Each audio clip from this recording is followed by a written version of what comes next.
Hello guys, pag-usapan lang natin ang breaking news. Ayon kasi sa bali-balita, viral, Daniel Padilla at Kyla Estrada inuulaan mag-iiwalay daw ayon sa hula. Na alam niyo naman siguro, may hula na si Jake Costura patungkol umano sa relasyon Daniel Padilla at Kyla Estrada na magkakaroon ng third wheel. Ngayon naman, ang ula kay Daniel Padilla at Kyla Estrada, ang pinag-uusapan ay mag-iiwalay daw.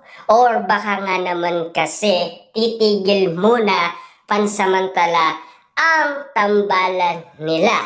Or ang love life nila pansamantala kasi makakasama ni Daniel Padilla si Catherine Bernardo sa kanilang tambalan. Dahil usap-usapan ang pasabog ng ABS-CBN ang project ng Katniel. Walang iba kundi ang After Forever na nakaline up na sa ABS-CBN. Pero ang tanong, totoo nga bang magjowa sina Daniel Padilla at Kyla Estrada? Or lalong-lalo na sa mga pinapakita nilang sweetness at lambingan na spotted umano sa mga mata ng mga OFW sa Japan.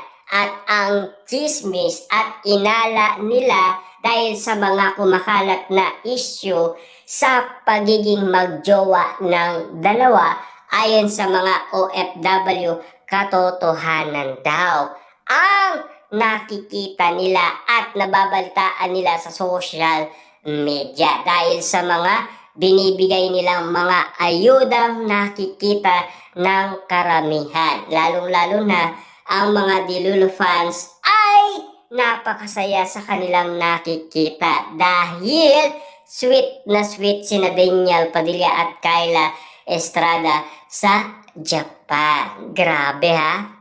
Ang bakasyon ni Daniel Padilla at Kyla Estrada at lalong-lalo na nag-extend pa ang kanilang bakasyon. Na sulit ang nakikita ng mga OFW dahil sa lambingan at sweetness ng dalawa. Ayon sa kanila, katotohanan daw. Yun kasi ang napapag-usapan na bali-balita na kumakalat na magjowa sina Daniel Padilla at Kyla Estrada, pero ngayon ang ula sa kanilang relasyon ay mag-iiwalay daw. Katotohanan kaya or hula lamang?